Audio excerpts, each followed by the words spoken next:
Sorry, what the f*** is Allsvenskan?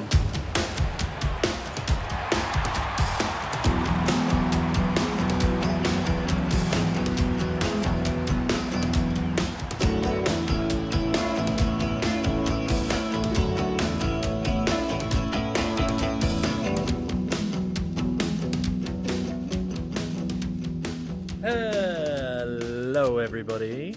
Welcome to another episode of What the Fuck is Allsvenskan. This is our 10th episode, guys. Look at us. Hey? Oh, wow. Look at us. Is it, what do we get for our 10th anniversary? Yeah, that's a good question. What is Does the anyone 10th know? anniversary? What is the 10th I should anniversary? know. I just had mine.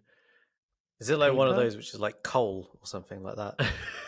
Like, I don't know. I don't know. Paper. Just give me some Paper. Really? Anyway, joining us on this 10th anniversary, or the 10th episode of What the Fuck is Allsvenskan, is a man who well and truly believes he'd be playing in the NBA if he was 30 centimeters taller. It's Neil Cook, everybody. I'm just trying to do some really quick maths, and I think 30 centimeters is not enough. Put Which 50 is- on it, and then Which you're is a guaranteed. damning indictment on my height. Oh, God. I started at 20, and I was like, nah, I'll take 25. Do you know what? 30. That'll do it. 30. Okay, apparently it wasn't enough. Well, Maybe. also joining us today on this beautiful sunny day in Swedish summertime is someone whose sworn mortal enemy is in fact the summer sunshine. It's Michael Woodfine, everyone. That's my enemy. Oh, okay. Right, yeah. That makes It's sense. weird. This is the best part about being the host is I get to shit on you guys and you don't really, you don't get to introduce me in a bad way. So fantastic. King of the castle, king of the castle. Anyway, let's move swiftly on before Mike does actually decide to punch me through the screen to our highlights of the week. Who wants to go first?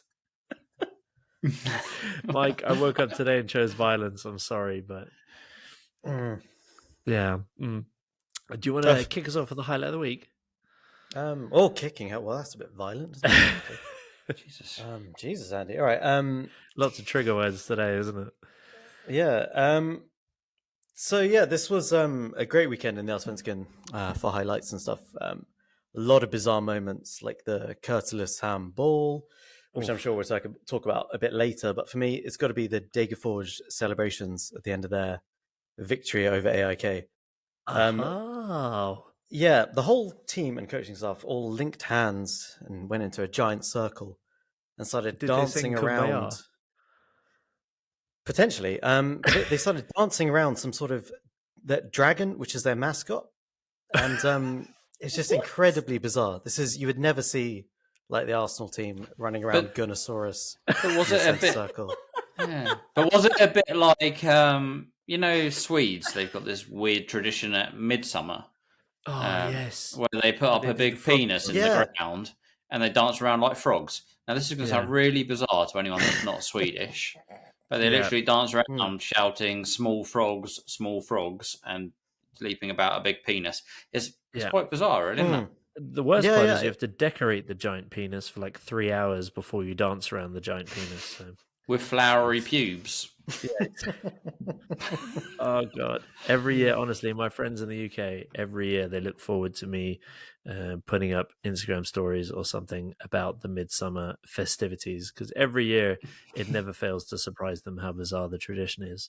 But I guess, was that what they were doing, Mike? Were they celebrating the dinosaur? No, dragon? What was it? Dragon, a dinosaur, could have maybe been an elephant. I'm not really sure what it was.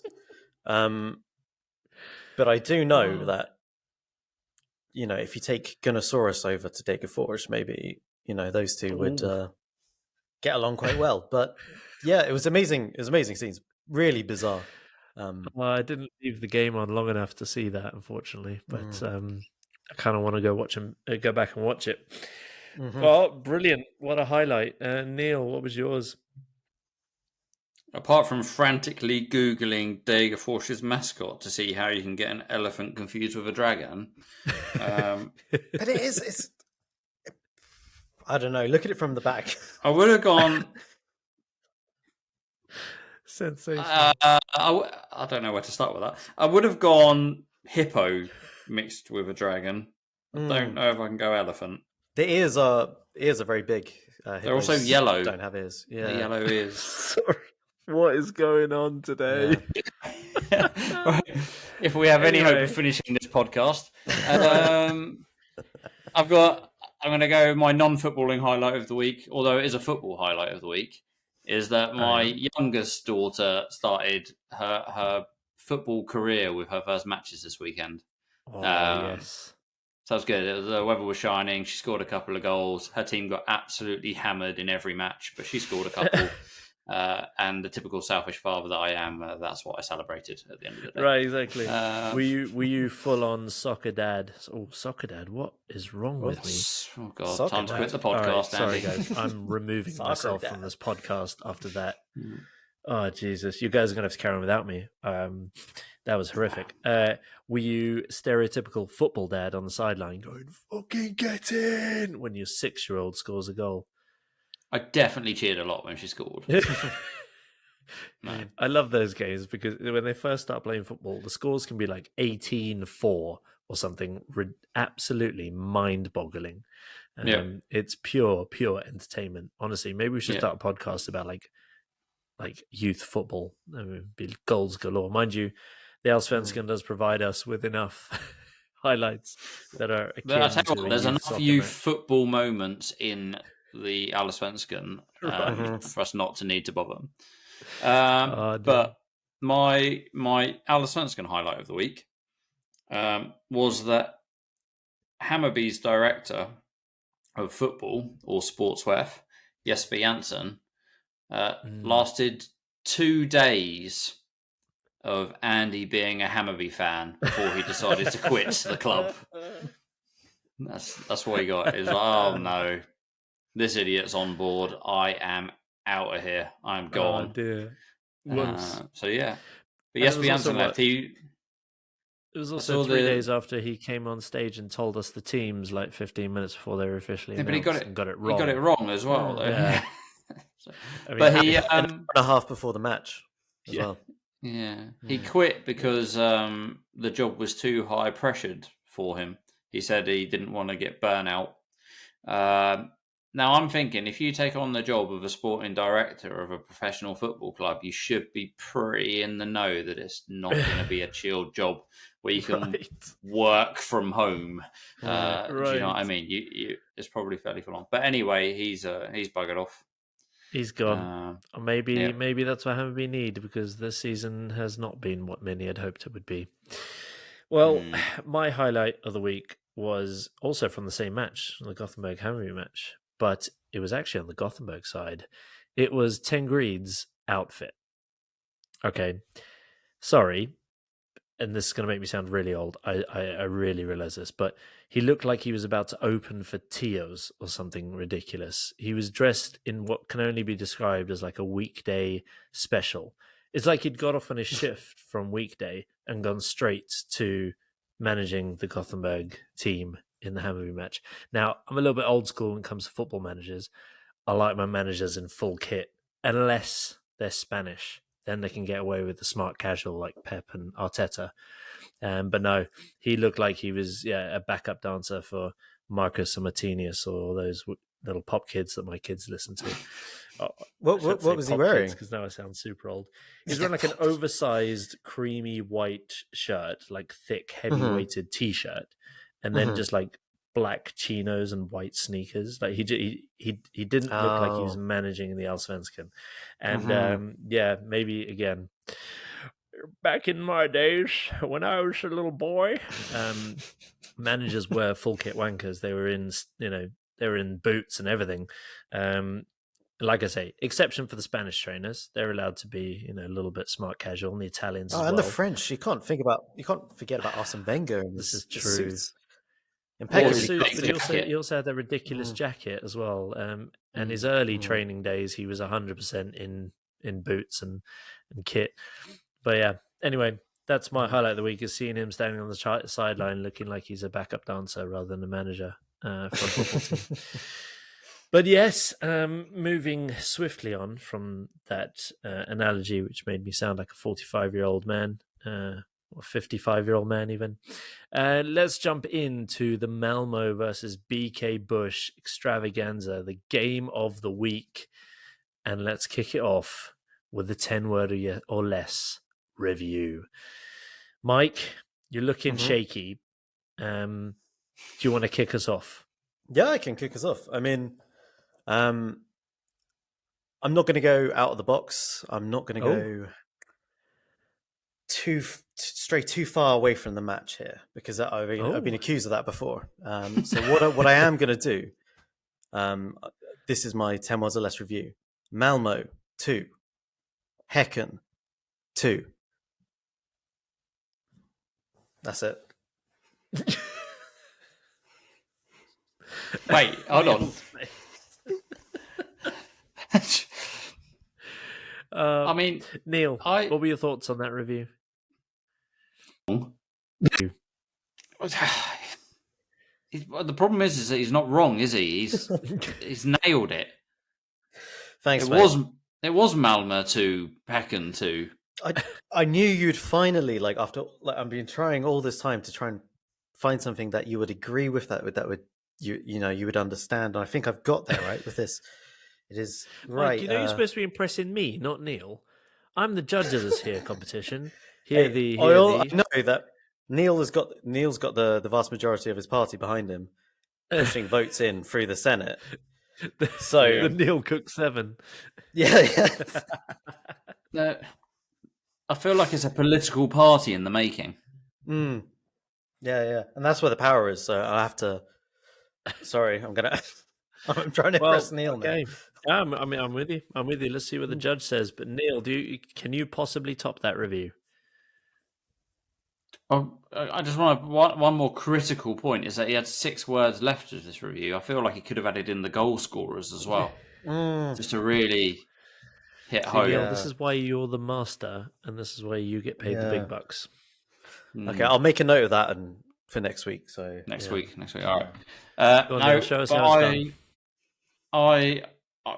I'm risking losing this with my review. So I wrote, the 2 best teams in Sweden are closer than in England, was my review. Are you talking geographically, or are you talking skill-wise? Because I hope you're talking geographically. Well, that wouldn't. No, that would would be accurate. It would be accurate. No, I wasn't talking geographically. Damn it! I was talking about ability. I remember watching the Man City Arsenal match, and there was a vast galaxy between the 2 teams, and there just wasn't between Malmo and otherwise known as William Saliba, right? Or otherwise known as William Saliba. Real Madrid, Man City. The gap was just as big there, which is utterly terrifying.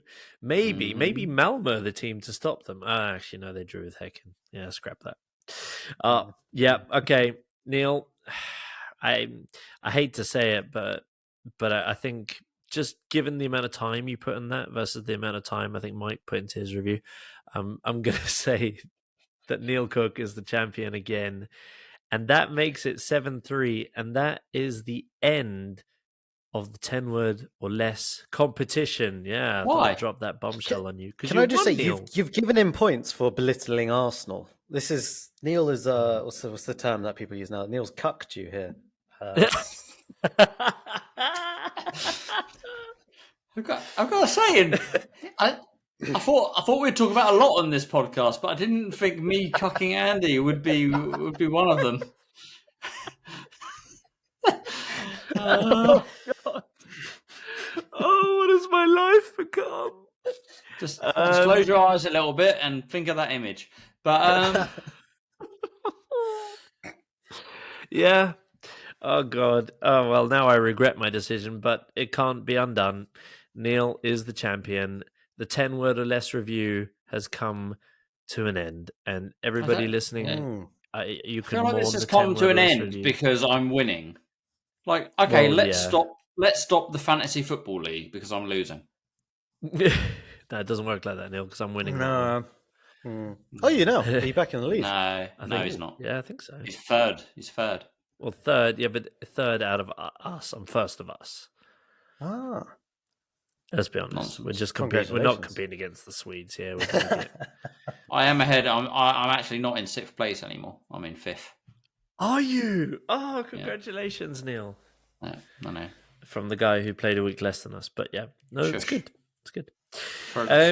Well, congratulations, Neil. And next week's show, there will be a new challenge, but I won't give any spoilers away on what that will be. But the 10-word or less review shall be mourned as it should be. It's given us some beautiful moments. But yeah, time to move on. What was the final score? It was 7-3 to Neil. Okay. Yeah. It's what the Swedes would call an outclassing. Mm-hmm. That was correctly translated. Outclassing. Yeah. Anyway, should we talk about the match? Let's talk about the match, shall we? As the Swedes would call the match. There was a game, wasn't there? And it was between the two best teams in Sweden. Or as the commentators called it, the reigning champions and the champions of champions. Because they keep calling Malmö Mästarnas Mästarna or something like that. I don't. Is that because they've won it the most times? Yeah. I mean, I think I read the other day, I think they won it 22 times. Which is kind of ridiculous compared to the rest of the league. So, yeah, I mean, fair play. They are the masters of mastering, and BK are the reigning champions. So before we jump into this game, I do want to just give a quick shout out to the cup final first, which I didn't have a chance to watch. But Mike, you had your eyes on the cup final. BK Bush are the equivalent to the FA Cup champions of Sweden. I don't actually know what their cup is called, but Svenska Cupen. Okay. And it was held at Mjällby's arena, which was very bizarre to see a cup final held there. And so hold on, wait. Does this mean that there's no sponsorship on that cup? Guys, this is our chance. How about we try and let's buy? What the fuck is Allsvenskan Cup? Let's try and buy the rights to it. I wonder how much that will cost. How much would it cost? Can we raise it? We can do a fundraiser. Yeah, they're never going to accept it. But it would be funny if it was called the "What the fuck is Allsvenskan Svenska Cup?" We can do like bikini car washing for our passionate viewers. Are you going to dress in a bikini for that? Mate, I'll do anything for money. He's just volunteered. Anyway, Mike, BK Bush, they won the cup. How did it go down? So Ibrahim Sadiq came back. Well, he scored 2 goals just before half-time in like the added minutes of the first half. So they went 2-0 up into half-time. Then 46 minutes, Ibrahim Sadiq gets injured. And then it's just kind of a breeze from there. Yeah. They're in a different league to Mjällby, really. So much better than them. So all your pre-match chat about Mjällby saving themselves for the cup, how do you feel let down now? Honestly, I'm so let down by Mjällby. You know, my friendship with Mjällby is ended now. Because you're on the hunt for a team to support, right? Yeah. And Dandra Village was up there. But not anymore. So who are you closest to? Who are you closest to supporting, Mike? Oh, it's difficult. I think there's a secret Gothenburg fan in there. Potential. I mean, I don't think I'd be welcome as a Gothenburg fan now. I think I've burnt my bridges there. BK Bush won the cup, and they're the reigning champions, cup champions. So Malmö are the team to beat this year, but BK Bush came into this game with a bit of wind in their sails, not sail in their winds. But all the talk pre-game about this was literally about how many players BK Bush are going to be selling this summer, and that's all the commentators were really talking about. So who's on the list? I mean, Sadiq. I doubt we'll see Sadiq play in the Allsvenskan again. I reckon he'll nurse his injury into the summer transfer window, and he will be gone. What about Traore? Some player. Traore, I mean, must be. He must be on there. He's only 20 and he's got 9 goals in 9 games. Like he's sensational. But I wonder if he is maybe enjoying playing football in the Allsvenskan a little bit too much. He looks like he's having a good time out there. But I reckon you've got Lars Orden Larsen that's rumored to the Bundesliga.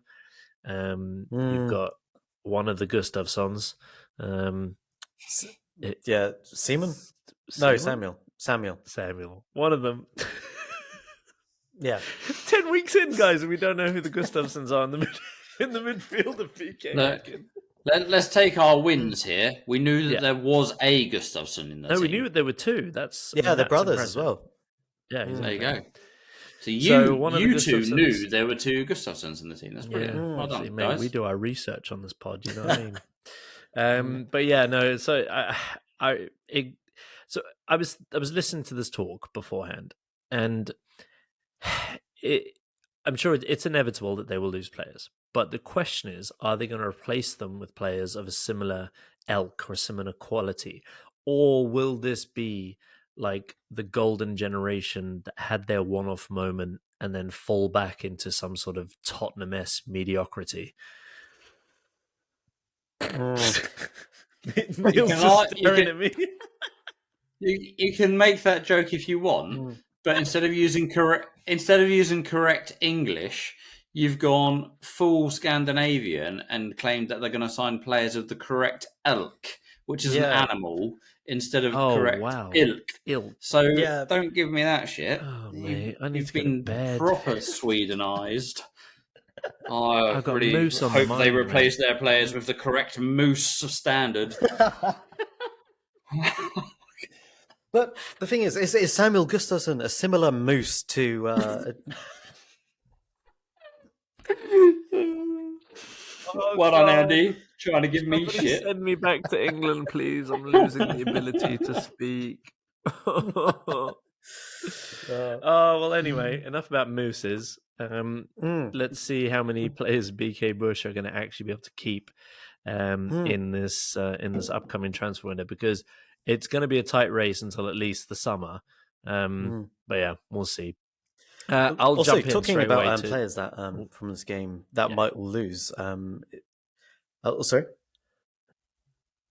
the Wi-Fi went weird there. Everyone jumbled on. Okay, so I talk or start again. Yeah, go with talking about. Yeah, talking of players that we might not see past the summer again in Allsvenskan from this match. Hugo Larsson has reportedly been a target for Borussia Dortmund. Ooh, that's I can see that move. That's the move that will make him a move. superstar. Let him mature in Dortmund, and then he can follow Jude Bellingham's replacement, Arsenal. isn't it? Yeah. No, honestly, he's been lined up, and I think he would be he'd be a great player for them. If Premier League clubs were smart, they would just look at whoever Borussia Dortmund are trying to sign as a young player and sign them first. Right, and then loan them out. I mean, do the Chelsea model. But do it properly. Do it properly, exactly. Actually, just let them play football. Did you see he had an interview with they interviewed Hugo Larsson about the fact, I think Jan Andersson, our favourite hot dog man, was at the game, and they asked him, ask Hugo Larsson, do you think you're in with a shout? And he was like, well, I mean, surely I've got to be knocking on the door. He seems pretty confident. Fair play, 17. He's talking himself up, and I think 18. he's got a really bright future. But you're right, Mike. That will be sad. I do appreciate watching him play. And actually, it was quite funny in this game watching him play against Samuel Gustafsson, because they're essentially the same player. They're like the same height, same stature. They kind of do the same things on the pitch. It was kind of a bit like watching a cat fight with a mirror, because they've got the same moves and neither can win. It's like when you're playing against the same character as yourself on Tekken or like the Street Fighter games. You've all got the same moves. So the battle between them two was very interesting because, cat fighting a mirror. Yeah, exactly. That was the match in the match. I tell you what, I just Googled Samuel Gustafsson, and he looks like he should be an actor in Dawson's Creek. He's got a little bit of Sideshow Bob about him as well. That's true. Love it. Love it. Well, I mean, talking about battles that we weren't really expecting to see, Martin Olsen wound back the clock to put in a cracking performance. Mate, he looked prime Blackburn at that point. He was fantastic. He has a load of his classic storming runs down the wing. And I mean, surely he would get into any other team in the Allsvenskan not called Malmö. This was his first start this season. Yeah. As well. It's because Bussanello was suspended, I think, or injured. One of the two. But Martin Olsen. You could say that, but I mean, Malmö's record without Olsen was played 8-1-8, and their record with Olsen is played 1 drew 1. So I don't know. Neil with the hard-hitting facts. Yep, argue with it. No. It's right there. Can't deny it, Neil. You can't deny it. But he did get the assist for the Vecchia goal. Right. I think. Exactly. Yeah. And exactly. The Vecchia goal, the actual goal that Malmö scored. Before we get into that controversy, Hovland's header from the corner with our old, what's his name? Regards. Regards from Mikkel, as you've named him, Mike. Regards. Instead of Mikkel, Regards from Mikkel. Lovely fella.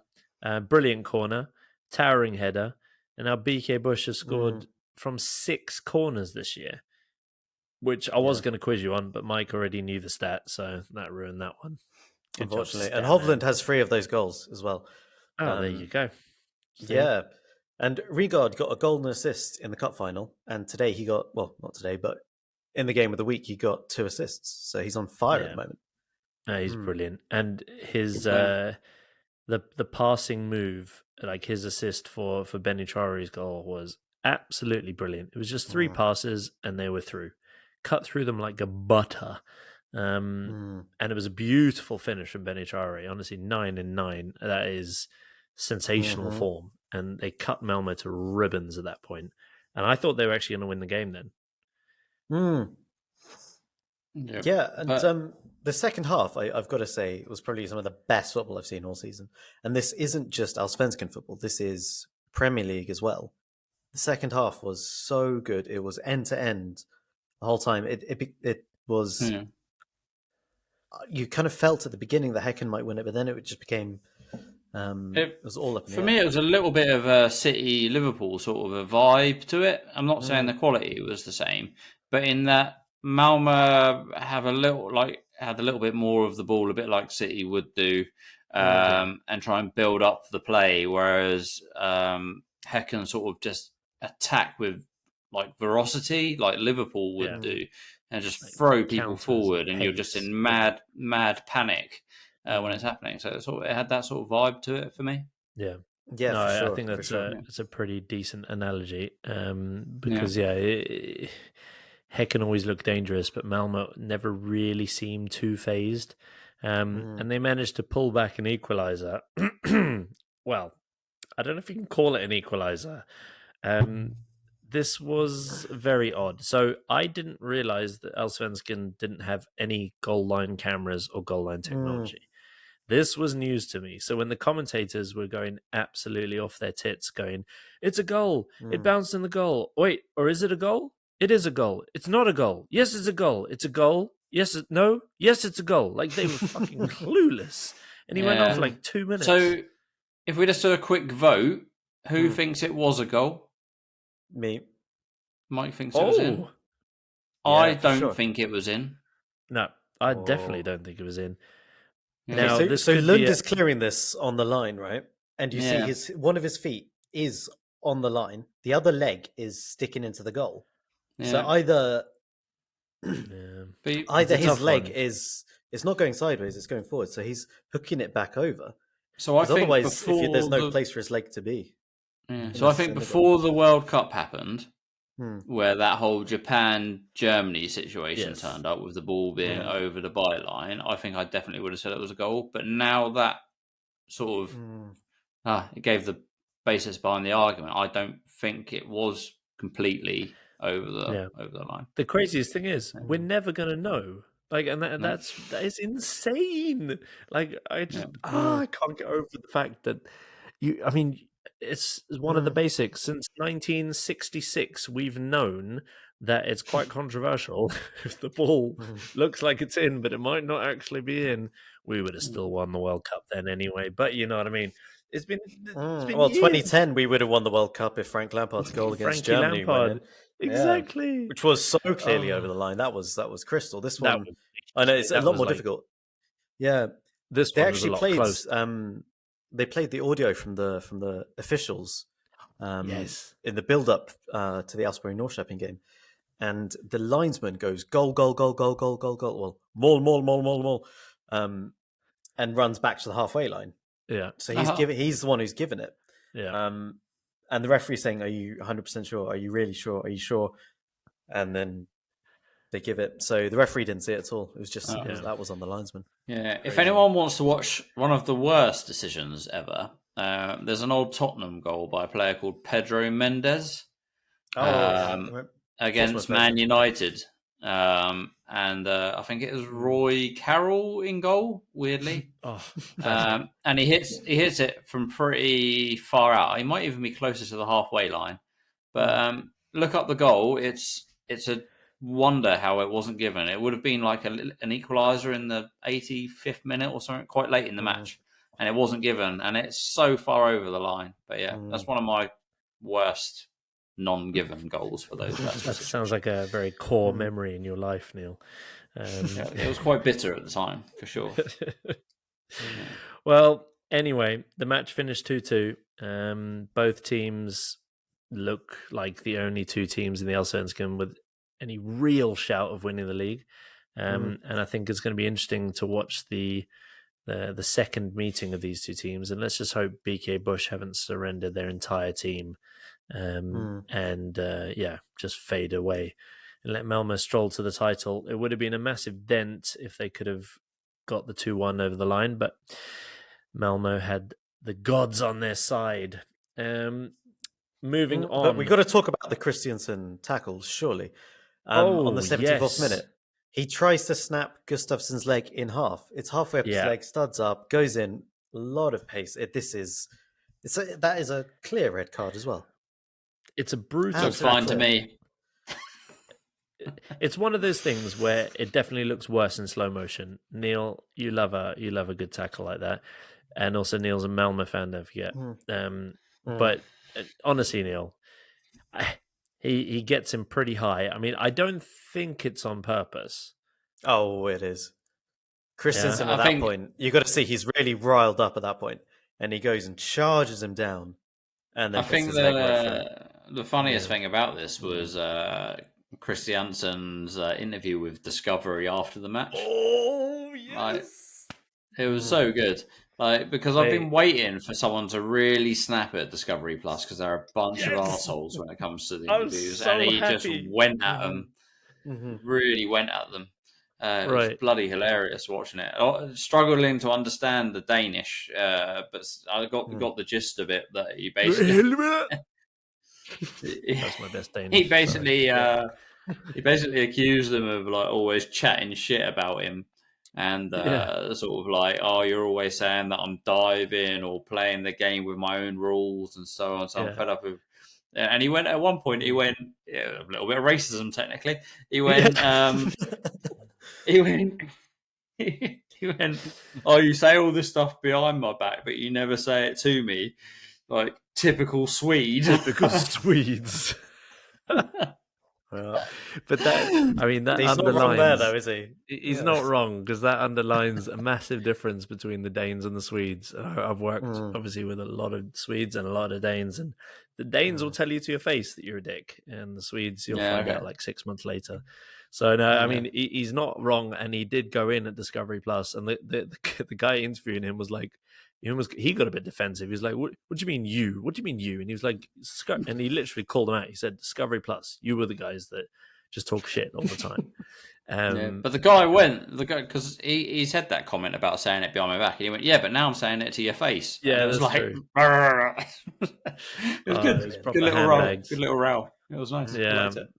But you're right, Neil. I have been waiting for someone to snap at the Discovery Plus reporters because I really I'd love to be in on their meetings and how they set this all up, because they're just, it's proper clickbait. It's like the Sun newspaper has started a TV channel. Like, all they're doing is trying to rile up people for headlines and views. There's a number of occasions this weekend they've done it, and I just think you've got to remember that the only reason you've got a job is because these guys are out playing on the pitch. It's not the other way around. These guys would have a job if you didn't exist. I think they need to remember their place a little bit better than what they're doing at the moment. Yeah, I think Christiansen made that pretty clear. It'll be interesting to see next time he's pulled aside for an interview. That's going to be popcorn ready. There's a few previous ones with him as well. Worth looking at a YouTube compilation of Christiansen's interviews. He doesn't seem quite like the Christian Eriksen comparison that you pulled into. No, it surprised me. I like it. Yeah, he's got a bit of fire in his belly. Can we also talk about the fact that Häcken only brought 150 fans with them? What? Yeah, is that right? That was the number. 150 fans, and this was on a Sunday. This is not like Monday night sort of football. And I can understand with some of those games on the Mondays where, like, if you're traveling an 8 or 9 hour journey across Sweden, you're probably not going to go to that, like, if you're working or whatever. So, but on a Sunday, I was really surprised. This is the champions last year, cup final winners, only bringing 150 fans, the biggest game, and playing against top of the league, and it's not that far. I mean, it's not like they were traveling up to fucking Norrland to watch a game. It's a weird one, that shocks me. I didn't even think about that, to be honest. And that's wow, that's not good. That's not good. Although we did have a guy slide into our DMs who is a Häcken fan and wanted us to rename them to BK Hedge, because they apparently have a song where they sing about being the hedge. We're the hedge. We're the hedge. They sing on European nights, apparently. So brilliant! It was, there we go. Yeah. So they want to be called BK Hedge.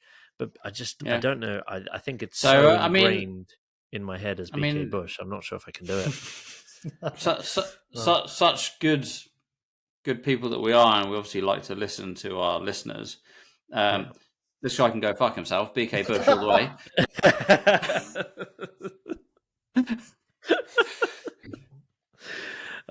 Whoever you are, we do appreciate you. But I think BK Bush is just too much alliteration for us to say goodbye to. It's got a nice English word again. But maybe we should tell them to make a song about being BK Bush rather than the hedge. We're the bush. We're the bush. See, that's the way around it should be. Yeah, Häcken fans, screw your tradition. You need to start calling yourselves the bush. Our weekly listeners are higher than their away support, so this is very true. We should carry the weight in this argument. Yeah. Who's the bigger club now, Häcken? Anyway. Right. Start calling them the arse if they really want to go down this road. Yeah, exactly. What the heck? Anyway, let's move on to Animal Park against Dandruff Village. Mike, did Dandruff Village somehow manage to rediscover some form after the cup disappointment? No, not at all. I mean, I feel bad for them, actually.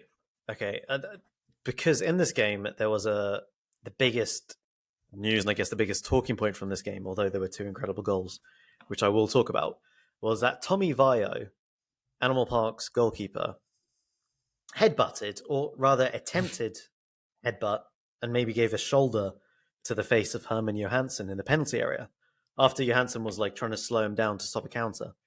Absolute Stonewall penalty. It's a red card as well. And Mjällby, at that point, Djurgården were 1-0 up. So Mjällby got to feel hard done by with that as well, because that's like 70th minute, 1-0 up. If they get a penalty and a red card. It's definitely a red. It's not a penalty though, because he gets fouled beforehand.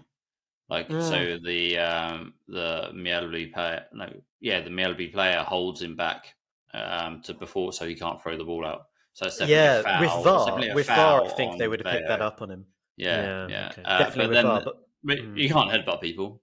No, it's a simple rule. Yeah, exactly. Yeah. He went for the old Glasgow kiss, didn't he? Yeah, exactly. Exactly. I thought Tommy Vieira was going to be a cool, calm, collected character, but he slapped a cameraman and then headbutted someone. So, yeah, Crazy. He looks so much like the Finnish guy from Eurovision as well. Really? Yeah. Oh my days! Look at that similar face. But anyway, he is giving me Jens Lehmann vibes, though. Oh yeah. Mad Jens. But yeah, this game finished 2-0 to Animal Park. 2 great goals, as I mentioned. Eriksson got the first, a brilliant low curling effort from about 20, maybe 30 yards out into the bottom corner, inside of the foot. I do think Petr should have done better, though. You're saying this, but Bukayo Saka scored a very similar goal this year against United. This is true. And people were against David De Gea. And I don't know. I think with those, when they're curling and they're so low, it's quite hard to get to. Yeah, But potentially. it was absolutely class. The second from Edvardsson, who was subbed on late in the game, might have actually been better. The curl on this was ridiculous. Like, as soon as it left his foot, he's pitching quite far out of the far post, and it comes in, curls, there's dip, there's whip, and everything ends in the top corner. And it's interesting because he took this opportunity from the sort of inside left position. Yes. Which we've been talking on this podcast is where he would be dangerous. He can open his body up and shoot, which he did. Yes. And he got this opportunity for being in that space. And this is where he should be. Right. Because if he can shoot like that. Although there is a problem with Edvardsson. I do think that there's something that is quite seriously wrong with him. Mm. I think his feet are getting smaller every week. Yeah. I think it might have been Neil that mentioned this when we were at the game. But he's wearing these black boots, and it looks like he's bought them from the kids section because he's not a small fella, and it looks like he's running on stilts. He looks like a horse. He's trying to save on running around. Yeah, he's trying to save on the child tax, isn't he? Right. You know, there's no tax on children's clothing in the UK, at least, I don't think. So, but it literally, I mean, maybe that's why he's not scoring as much. Maybe there's a serious problem with him and his feet are shrinking and it's making it harder for him to hit the ball. But it's a big adjustment to be an adult and then suddenly have children's feet. It must be hard. Think we should cut this is why he's falling over as well. Yeah. Probably. But mate, honestly, dude, if black boots, not a good look if you've already got tiny child feet. But they are shrinking, and I think this is something that Uruguay must need to address soon. Right. But also, Asoro was out injured in this game. He's going to be out for at least like a month and a half, apparently. So they started with Haris Raditanak, who Neil said last week should play and he should start. So he started. He played the whole 90 at 37. And he was quite good. He was nice. He was playing right wing as well, and he looked to have a bit of spring about him, a bit of pace. Yeah, but 2-0 against Mjällby is a good result. So obviously worked. I don't think it's a big loss for them. No, sorry, hasn't added much. He was good that one game, but apart from that, imagine calling him as your breakout player of the season. That would suck. I used the Hammarby player for mine, and they are shocking. So Well, speaking of Hammarby, Neil, you watched the Gothenburg Hammarby game. Obviously, I watched it as well. But what was your view on this mad game? This was the most chaos that I've seen in a football match for a while. I don't know where to start with this game. For one, you've messed up the running order, so I've literally have to panic scroll down my screen to start it. But you also, gave me such good segues. I want it to be, super smooth. Roll you in. Thanks for your smoothness, Andy. Anyway, always, so the first. Should we talk about the first goal? So what's Dahlberg up to in goal for that? Oh my god, it's wild. I mean. It literally does look like it's just a joke. It's a joke of a goal. Like the ball gets headed in, and he sort of opens his arms up like it's a Quidditch goal for someone to put it through. Sorry, that's really Harry Potter. Yeah. I'm not sure if Harry Potter and our target audience is really. No, I don't think so. I don't think so. He turns it into a basketball hoop. Is that better? And the ball just goes through. It's very bizarre. And what defender is it on the line? Because he ducked out the way of the ball. Yeah. It was. I can't remember what defender it is on the. I mean, surely you're standing there as a defender. You've got to be expecting your keeper to catch that. I don't know. But my favorite part from that, and I put this clip up on our Instagram, is how I can't remember who it was now, but he just throws his head in his hands as soon as it happens. Like he flaps at the ball, falls to the floor, and both players just go, oh. Gothenburg have had some real bad, I don't know if you call it luck, but with goalkeeping. They've had 5 goalkeeping errors resulting in goals and have lost so many points now to individual errors.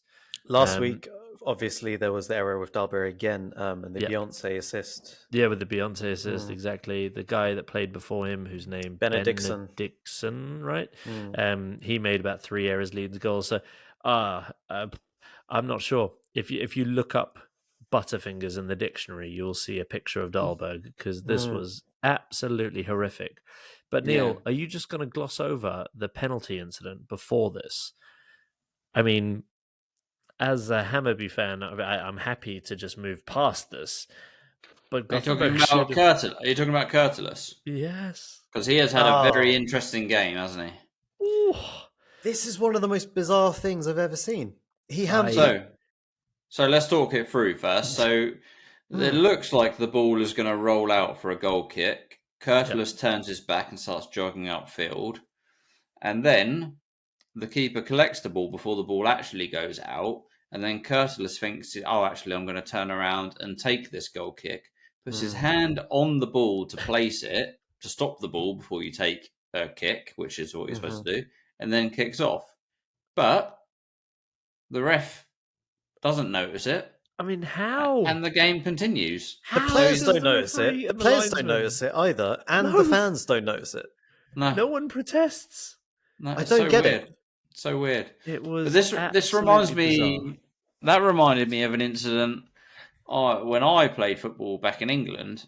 So what happened was all of the players on the other team thought the ball had gone out for a goal kick, and everyone sort of retreats up the pitch. The goalkeeper puts the ball down on the edge of the 6-yard box, and then I just run in and boot it in the back of the net because the referee hasn't. Because the referee didn't blow his whistle. Yeah, play to the whistle. And everyone's looking at me like, "What are you doing?" And the ref doesn't know what to do. And I literally just turned to the ref and went, "Well, did you blow the whistle? Did the ball go out of play?" And he couldn't do anything, so he just gave the goal. Anyway, this was one of I've never seen this in a football match, and I think I've said that almost every week since watching Allsvenskan. I've never seen this in a football match. No, it's so random. It's so random. Honestly, the worst part of this goal, or this penalty that should have been a penalty, was our good friends Discovery Plus. They struck again at half-time. They decided to interview who? Oh, Kurtulus, of course. They showed him a fucking video of his mistake. And they were like, "Oh, so what do you think? Should it be a penalty?" And this guy's going, "What? Shit, I don't know. I have no idea. I didn't think the ball went out." Do you know what I dislike about footballers in those interviews afterwards? And I don't know if they've been media trained to do so. This wasn't after. This was half time. Oh, yeah, but it was after the incident, right? Okay. Yeah. I don't know if they've been media trained to do so, but they never admit to like a mistake in that sense. It'd been perfectly fine for him to go, "Yeah, the ref should have called that." Or if you think it was a penalty, like that you've tackled someone and a penalty didn't get given, I definitely think you should go, "Yeah, it should have been a penalty, but the ref didn't give it." Exactly. I don't see the problem, and more players will never do it. Interviews. Yeah, exactly. Just like go, "Oh shit, bro, I got away with one there. That was amazing." Exactly. It would have been fine. But and then Discovery Plus will stop asking those awkward ass questions, maybe. I mean, what the fuck is he supposed to say? Honestly, what is he supposed to say? Whoops. But anyway. Kurtulus's day got worse later on as well. There was a ridiculous red card for him. Sorry, another one. This is his second yellow, was it? Cards. Yeah, second yellow. It's one of the worst second yellows I've seen in a game. Because, and this is again, wow, I think we started coming into the season thinking that VAR not being in Sweden is a great thing, and now every time I'm watching a game, I'm like, oh, VAR would have solved that, because Marcus Berg drags Kurtulus's so clearly, not even like a little tug. He's got it full on stretched out, trying to climb in there with him, and then he does like a swan dive in front of him, throws himself down to the ground, and the referee just sees someone on the floor and gives gives a free kick and a yellow card. And what do I know? That's how it works. That's how it works, right? Yeah, but it took a while for Gothenburg to get the equaliser. It was a penalty for Marcus Mountain put away. What do you reckon on the penalty, Andy? Again, not a fan of it. I think also not long before that, Gothenburg tried to cheat themselves to another penalty when Karlstrand backed into Strand and then had a classic look over his shoulder. He's there and then flops as he comes near him. I think they were just looking for the pen the entire game. There was quite a few diving incidents, and I wouldn't be super proud if I was a Gothenburg fan today. But anyway, what do I know? Yeah, there you go. What was your view as an actual neutral?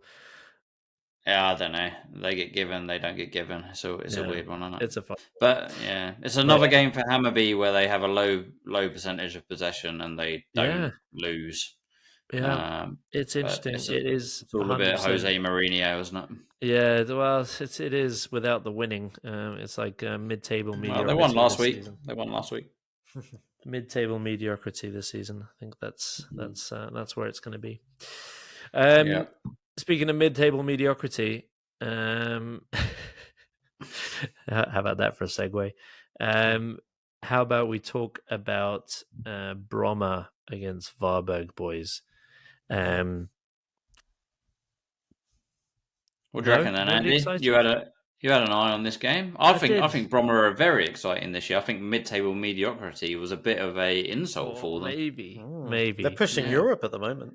This is true, and I suppose Varberg's boys are definitely not mid-table mediocrity, so that was probably the second worst segue I've ever done in this 10-episode stint of hosting this lovely show. I mean, when was the last time Bromma Poikina lost?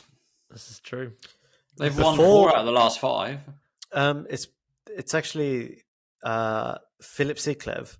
When they put him in the team, they haven't lost since then. So I think it's going back 6 games. 83.5% save percentage. Mm-hmm. Yeah. And that is sensational. But don't worry, guys. I've put him into my fantasy football team this week, so that's going to end dramatically next week. Oh, no, Neil. The kiss of death. Mate, it really is. Yeah. The battle of the boys, the Bromma boys against the boys. The boys showed classic relegated before the summer form by getting caught out on a quick throw 3 minutes into the game and giving away a penalty, only for Holm to have his penalty saved by our favourite 43-year-old goalkeeper, Lukic. Yeah. He was back again. He was back, baby. We're in the Do you know what I enjoyed about that? The thing I enjoyed most was that a penalty was given, not a single player complained about it. No, Everyone went, yep. Yeah, you're right. Yep. Whoops. Yep. Whoopsie. And then 10 minutes later, luckily, the boys from Bromma got ahead and Tim Wakey absolutely smashed it into the goal. I was going to say top corner. It didn't even go top corner. The trajectory was so low, it hit the middle of the goal, but the pace was so brutal that it such a finish. And surely Tim Wakey is going to be getting a move somewhere because this guy is an absolute baller. And then Vasic made it 2-0 with a good header at the back post. And it was dead. The boys pulled one back after 65 minutes with a lovely solo goal, but they stay firmly rooted to the bottom to the table. And I think, like I say, relegated before the summer. I don't know if that's ever happened, but it seems like a distinct possibility the way things are going. They looked absolutely turgid. There you go. That's a good English word for you. So yeah, I won't spend too much more time talking about it because it doesn't deserve the time of our beautiful listeners. So let's move swiftly on then to John McEnroe FC against Halmstad. Mike, this was one of yours. Yeah, okay, so this match can be summed up by the fact that Sirius had 31 shots, 7 on target, 2.45 expected goals, 62% possession, and lost this 2-1 to a team that had 3 shots on target. No. Yeah, as I mentioned last week, they are seriously underperforming, and as Neil said last week, Sirius desperately need a striker. And this match did mark the return of Joachim Persson, their forward. He played the first 3 games of the season, but he's been out injured since then. But he looks well off the pace. I don't think he was ready. Do you reckon if Sirius signed Traore, they'd be top of the league? Do you know what? They're top 3 for possession. They're top. I think they're top 3 for created chances as well. Yeah, they were 4th last week for it, and they were 4th for XG as well. Yeah, but they're all the way down the bottom of the table. It's normally a good sign if you're playing that well. Yeah. Even if you're not getting the results, it's normally a good sign. Yeah. I do. So hopefully, Persson can come back into this team and start banging in the goals. Yeah. But again, they lost 31 shots. They scored 1 goal. And that goal had an XG of 0.02, I think it was in the end, because it was outside the box with 9 players in between the ball and the goal, and somehow found its way through. Yeah, I've got I have some Premier League comparisons when it comes to this match and all of the 3 goals in it randomly. While I was watching it, I just got like, oh, that's a bit like that, and that's a bit like that. So I went with the Sirius goal where Dennis Vigrian. I had a little bit of like Steven Gerrard West Ham FA Cup final feel about it. Sort of just whipped along the floor all the way in, like This is quite in front nice. of the whole team, yeah, it was quite nice. It was like I can't bother doing anything else. I'm just going to hit it, and it just sort of stays there and goes in. Yeah, and then the Granat goal reminded me a little bit of the Peter Crouch Rafael van der Vaart partnership that they used to have at Tottenham. Peter Crouch would sort of knock the ball down in the box, and then Rafael van der Vaart would be there on a little tight turn and a volley into the net. So that was a bit like the Granat goal there. And then Alstrand's goal was it was a bit of a weird one, but I've put it down as whippy as a James Ward-Prowse free kick because it had a bit of whip on it. Although I do think the keeper was a bit dodgy for that 3rd goal there. A little bit, but Alstrand is such a player. I mean, he is. You take him out of that Helmstead team, and they're in trouble. Like he is the catalyst. He looks like a very good player, actually. To be fair, that was a great goal. Yeah, just to wrap this up anyway. Sirius still winless. Halmstad up to 9th with double the points of AIK. Oh my God. That's a stat you never thought you'd see at the start of the season. Well, speaking of AIK, let's move on to that game. God, I'm getting good at this, guys. Check me out. Let's Neil, AIK versus Doe Rapids. Surely AIK won this one. Surely. They bloody didn't. Degerfors came away with the win, which is like terrible for AIK, but good fun for AIK. Are like the Manchester United of Allsvenskan. Like everybody hates them, unless you're an AIK fan, right?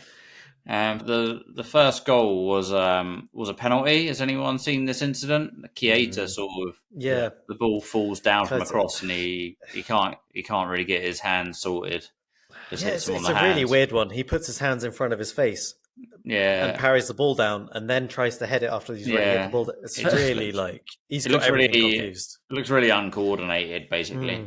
And again, there was very little discussion. There was one player that really thought it shouldn't be a penalty, but even the guy who handballed it was just like, I've messed up. It's like, what have he looked like what have I done after he did that? Yeah.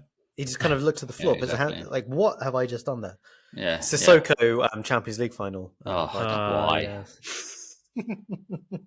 Anyway, but Campos puts the ball away nicely. So that was nice. Then John Guidetti actually got on the score sheet this week, but I think that goal's a bit debatable because the keeper sort of catches the ball in the air, and then Teehee tries to win the ball and sort of knocks him in the process. It gets dropped down, some sort of scramble, and then Guidetti uses something to get the ball in the net. He uses his kebab ruler that he's got tucked into his shorts. Like there's no way, honestly, if his belly wasn't that big, there's no way that ball's gone in. There's no way he's getting that control on it. Yeah, it's weird, isn't it? Exactly. But I think with VAR, that wouldn't have been a goal. I think just to go back on that wouldn't have been a goal if there was VAR.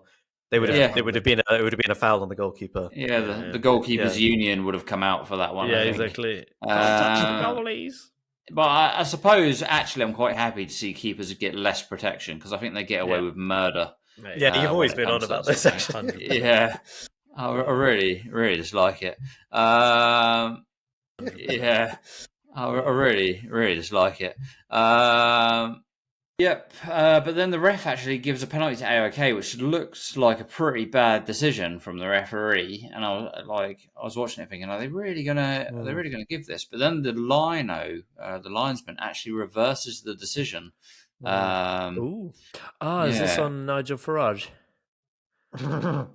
He was not happy after the game. No. Yeah. Okay. What did he say afterwards? Oh, he was fuming. He was just fuming. He was like, "Why would I go down there? I'm past him. I was through on goal. Like, I have no reason to go down." He was so angry. Yeah, but the player got the ball is the most important part of that situation. Oh, really? Yeah, it's clear as day. I didn't watch this game. Yeah, no, it's really clear that the player wins the ball in the tackle. I understand he wouldn't have gone down on purpose, but he takes the ball. In my opinion, anyway. Yep. No doubt we'll get a few angry mails from our AIK fans. Yeah. Yep. But yeah, and then there's terrible defending from a corner for the winning goal. So yeah, I mean, I don't know how much AIK can complain. They are not looking good. But yeah, it was Justin Salmon with the winning goal. But yeah, terrible defending. Just left into it. No, it's not looking good for AIK. And like I say, for any aspiring managers out there, there's a job opening coming soon, surely. I would also like to mention on AIK that one of their best players, Bilal Hussein, his contract's running out in a month. So they're going to be without him as well. I don't know what they're going to do. I don't know what they are doing. Yeah, so it's interesting because he is one of their better players, but he's also been pretty shit this season. So I don't know. Oh yeah, I suppose he's better than Jimmy D. So who knows? Who knows? Well, I had the pleasure of watching Värnamo, the mighty Värnamo against Kalmar. Apparently, this is they Discovery Plus did their best to build us up as the battle for Småland. They really did try to big this up as a derby, but there was about as much derby vibes here as a sort of a sunny day at Skansen. It was just super tame. So the build up was like, this is the Smålands derby and blah blah blah. But I don't know how you can call this a derby. Apparently, they've only played each other 3 times in the Allsvenskan because they've been in sort of different levels of football together. So this is like, I think this is either the 3rd or the 4th time that they played each other. So, I mean, they were scraping the barrel for build-up. However, there was one actual big story before this game. Can you guess what it is? Did someone's farm get broken into? No, but it's something similar. We've talked about it almost on every episode, something that the Swedes are obsessed about. The pitch. Yes! Nailed it! The pitch. Allsvenskan's obsession with grass pitches was again up for discussion, but this time in a positive manner. They were praising the Värnamo pitch. We're like, look at that pitch. It's looking much better. It's because they saw the core pitch a couple of weeks back. Well, also because Värnamo couldn't play their first 2 games of the season at home because of the pitch. So yeah, they were very impressed with the job they did on the pitch. I mean, Kalmar came into this game with some fantastic news that they have secured European football for next year. BK Bush because of Melby's loss. Yeah, exactly. And Kalmar finishing 4th, so they get the extra cup European spot as 4th place finishers. So that'll be 50 rounds of qualification to get into the Europa Conference League or something along those lines, I guess. Exactly. Yeah. So there's a hell of a lot of football in store for Kalmar fans. Yeah, they've got to try and beat the 4th best team in Moldova or whatever they're playing against. Yeah.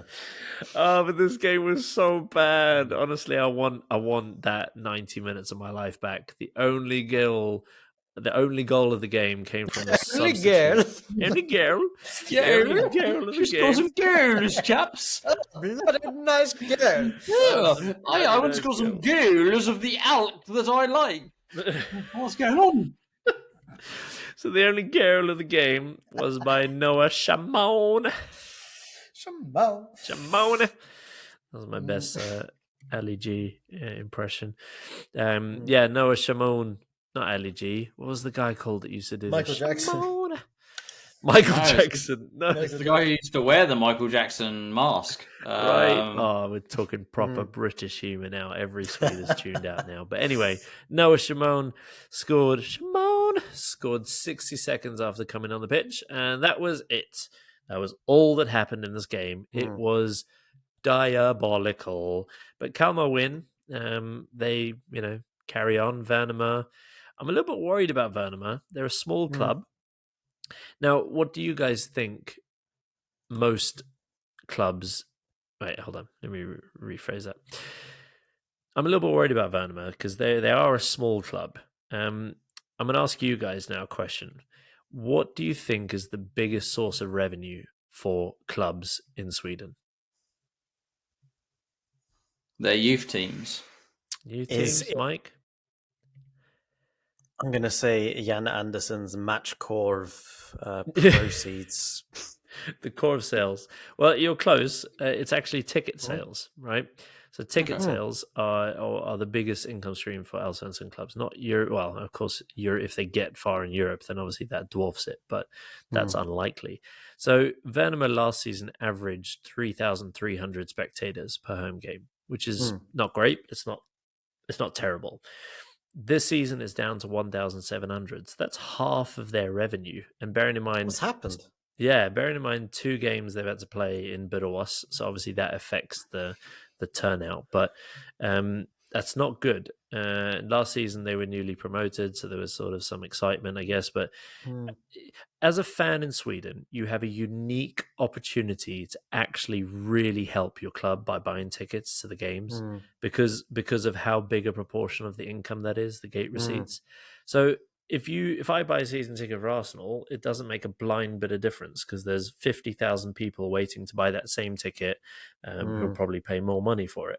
But in Allsvenskan, because of the sparsity of the crowds and the clubs being in small towns, if you care about your club, buy the tickets, go to the games. You literally have so much impact, and that's why clubs like Hammarby, with the great support that they have, the longer they stay in the top flight, the bigger and more financial muscle they're going to get because they have 30,000 people at some games.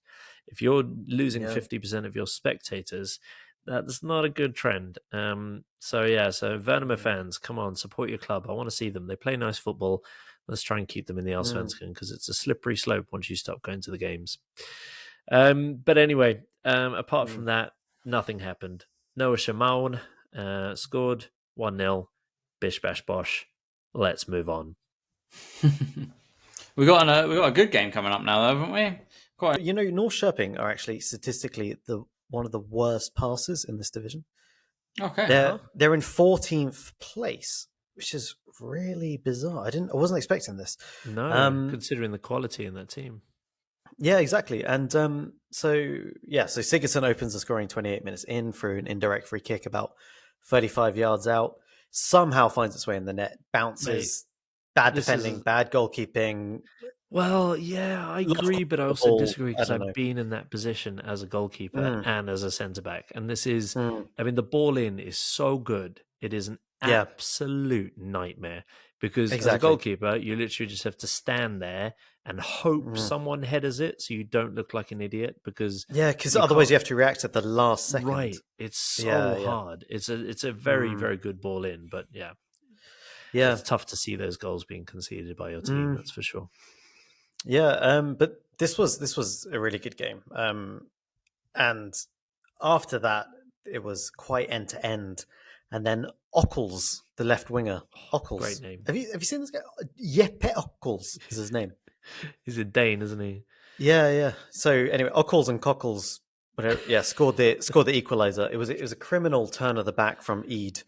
And do you know what? This guy has been wearing this massive headband all season. This season, like this game, he was wearing a regular headband. And what happens here is he jumps and turns his back when the ball arrives at Ockles at the back post. He jumps and turns his back.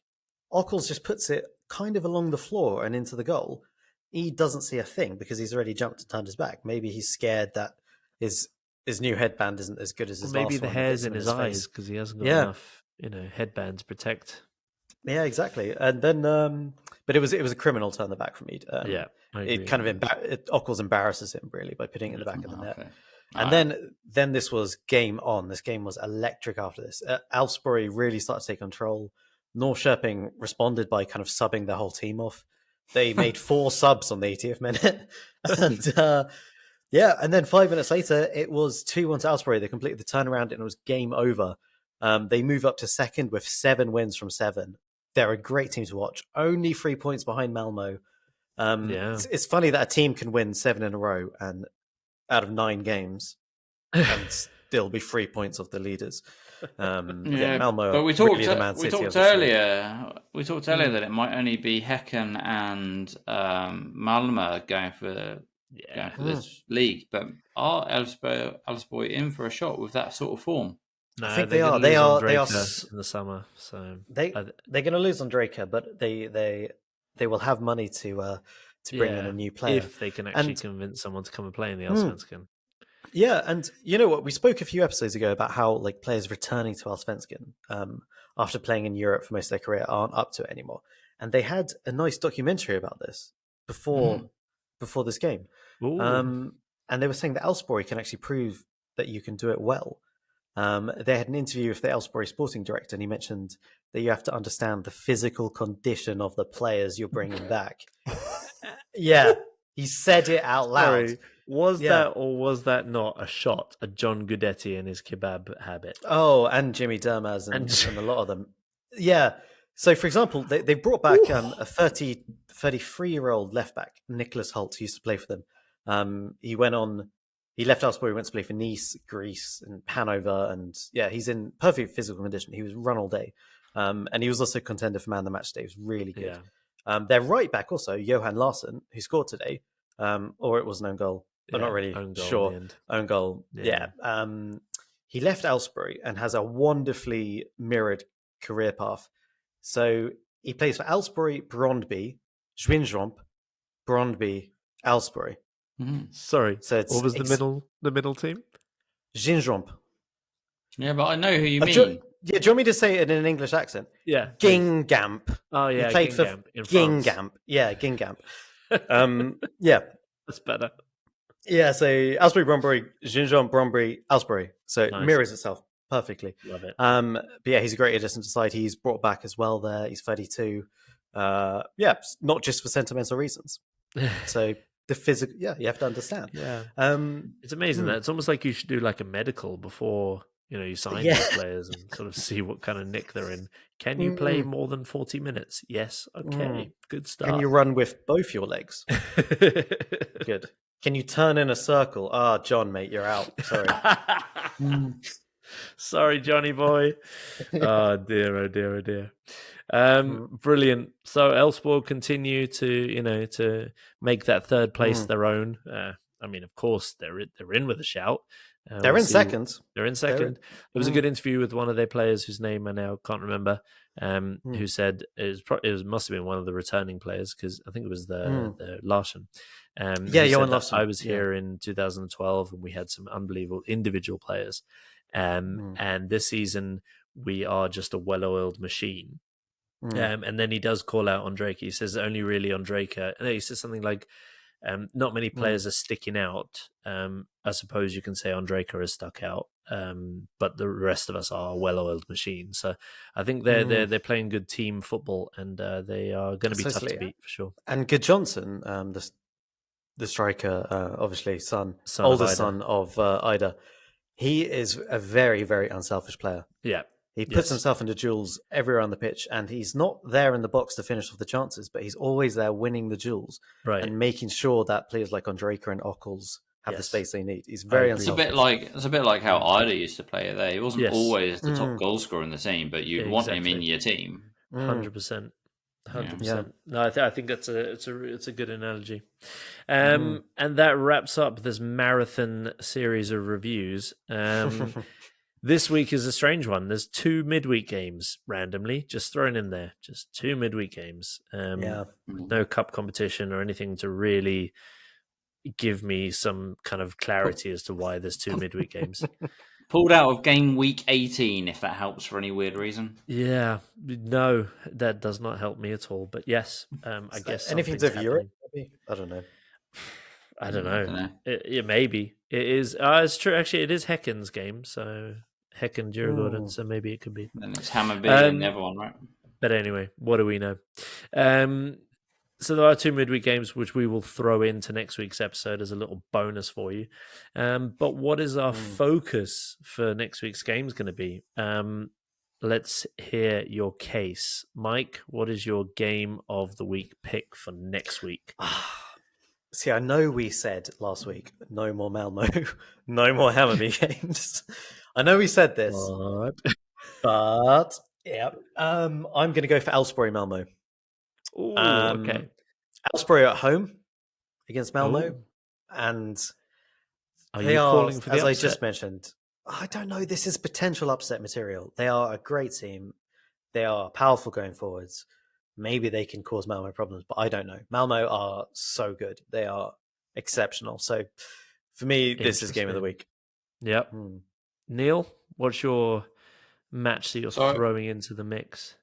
So I actually think from a footballing perspective, looking at those games, Allsvenskan Malmö could be the most entertaining. You've got Brommapojkarna and Sirius, which might be the 2 most entertaining teams in the league playing each other.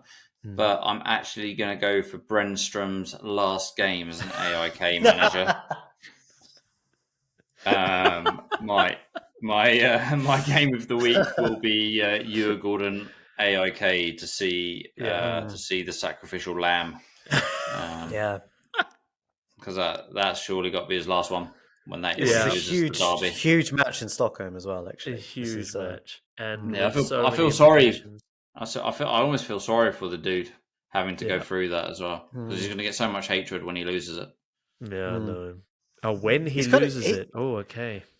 It'll be 2 or 3-0 to Djurgården the way these 2 teams have been playing. Brännström really reminds me of those sort of like Scandi detectives in those dramas, you know, like from Bridge, from Brunn or something like that. And he's like going through a divorce, and his whole life's falling apart, and he has to manage AIK, and he can't win the case. He wears that air about him at all times, like, I just need a breakthrough. I just need that little bit of. Oh, and it's brilliant because he got a lead when they beat Hammarby. And he was onto something that's turned out to be a dead end because then they lost the next week. It's spot on. I'm waiting for the new series of Brännström, the next big Scandinavian detective show. One man's quest to find a win. Yeah. Do you know what we do need? What we do need to find out is what will Brännström's next club be. That'll be it. Yeah. What are the odds on him being the Hammarby coach before the season's out? No chance. I've got more chance of being the Hammarby manager than him. Honestly, not happening. Not happening. Yeah. Anyway, okay. I'm going to side with Neil on this one. Sorry, Mike. But we've done a lot of Malmo though. Yeah, I know. It's a Stockholm derby. Djurgården AIK. But I think we might mix it up a little bit, and let's have 2 matches of the week, because we are planning on updating our schedule a little bit on how we bring these shows to you, just to give you guys the most interesting topics of conversation rather than talking about Värnamo Kalmar for 20 minutes. We should focus on the big games of the week. So we're in the process of updating our match reviews, and I'm going to just throw it out there without even consulting you guys and say, let's have a double game of the week, which you alluded to last week. Let's actually do it this week. Let's do Djurgården AIK and Elfsborg Malmö as our double header game of the week. So you're both winners. Yay! Go Sports. This is all a bit Swedish. You get a participation medal. Well done for turning up. Here's your medal. Exactly. It's not the winning that counts. I think I should just win, and our second match should be Brommapoikina Sirius. Neil's going for double gold. No, yeah. I'm afraid not. I don't think. If I was to do that, if I want to throw in a double up at Heck and Gothenburg in my double. Oh, okay. We could have match, actually, a quadruple header soon. Gothenburg derby. Good week. Good week to look forward to. Yeah, exactly. It should be a fun week. Yes, another marathon episode. Another episode where we tried to keep it to an hour and fail miserably.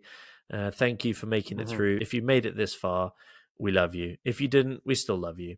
Thank you, everybody. It's good night. So on that note, it's goodbye from me. It's goodbye from me. And it's goodbye from me.